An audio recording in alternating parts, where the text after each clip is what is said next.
Hello everyone, in this video I'm going to show you how to fix Shopee cash on delivery temporarily disabled. Right, if you want to fix it up, make sure you just open your Shopee mobile application here. Once you open it up, there is very important part which I want to give you the information that sometimes in some of your order you will not get cash on delivery. So service, because the reason could be that maybe that service locality where Shopee can deliver your product, it's not possible in a location. Maybe there could be a tornado in a location, and there could be a several reasons like this.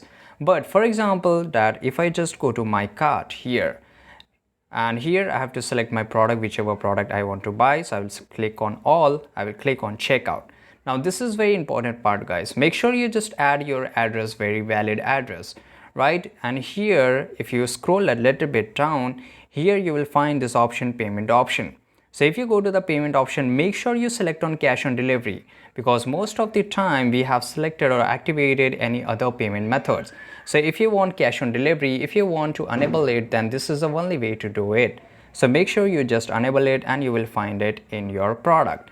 And there are some percentage of cases products where seller doesn't provide cash on delivery. So it could be the reason the product which you want to buy, the seller doesn't want to do cash on delivery. This could be also reason. So make sure you just remind it. I hope you found this video very useful. Make sure to like this video, subscribe.